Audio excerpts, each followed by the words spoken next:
Mr. Mayor, what would you say to the 15,000 plus MSU students who saw you involved in an alcohol-related arrest the same week extra enforcement was brought to the MSU community to target alcohol? Certainly I view that as an embarrassment on my part, but I also view it as an opportunity for them to realize that if this kind of addiction is not checked and left to its own course, they could be sharing my experience years down the road. Am I going to step down as mayor? I do not intend to step down as mayor. Say I am an alcoholic. Okay. I just want to be... Consume alcohol because it's a disease. And alcoholism is a disease that, unlike pancreatitis or unlike diabetes or high blood pressure, those diseases do not carry a behavioral component as does addiction. Addiction is a brain disorder that, if not managed properly, changes the way our brain functions. And sometimes it changes the way our brain functions in ways that we cannot explain. And that's what happened to me on what I call a very great Saturday some time back. Is this the first time that, have you been sober for an extended period prior to Saturday? Can you give us kind of a little bit of a timeline of when you first realized you were an alcoholic, and then how long, sort of little... I realized I was an alcoholic a long time ago, and I've been struggling with recovery off and on for a number of years. How long had you been sober prior to Saturday, or not? I had intermittent use prior to Saturday. What was the longest stretch you had been sober? Over the past 18 years or so, probably over 3 years at one time, and many other periods of recovery and abstinence. Mayor, about re-election, you thinking about running? Will you run again to be mayor? Yes, I have filed for election. I will run again to be mayor. And how do you think this will impact voters' choice?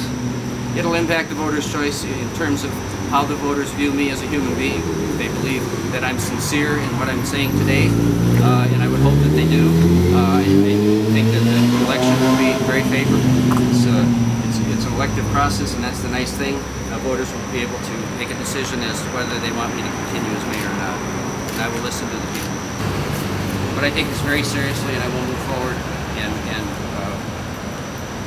conduct my behavior in a way that ensures that I will be able to serve this community in a totally sober reference from henceforth.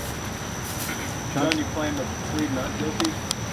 I don't have any idea. That's not the course of this discussion. This discussion today is about my response to the community and how I'm feeling about what I've done and the remorse that I'm carrying.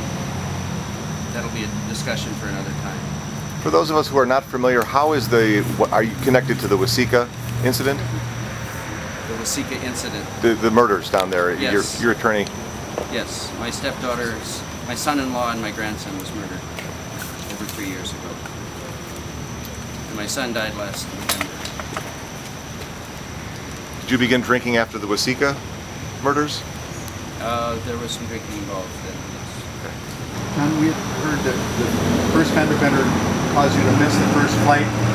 Could that have been a triggering event? Can I ask that question? Probably was. Missing the first flight meant that, at least I thought at the time, it meant that I would have to make an 8,000 or 7,000 mile trip to China all by myself. And that was a daunting idea in my mind, but not one that I was embracing. Have you drank since? In China, I did have some perfunctory toasts, because that's a big deal with some of the meetings we were at. There's toasts, and I had some wine toasts in China. But nothing excessive. I don't know if I can ask this question now. Can you tell us what you were doing in the cities when you were there? Or what you were doing in the Twin Cities, that the great Saturday that you mentioned? It was after I missed the flight. Okay. Oh, so you were there to catch the flight. And now I'm back after that trip and getting back to the business of my life and the business of hopefully some healing in the community. I cannot find the words to express the feelings of remorse and embarrassment and sorrow that I carry with me as I pass through the streets of this community and look at the faces of the loved ones in this group and talk to the people on the telephone and read the cards that were mailed to my house in my absence. So I feel a very strong sense of community and support and love, and I truly appreciate that.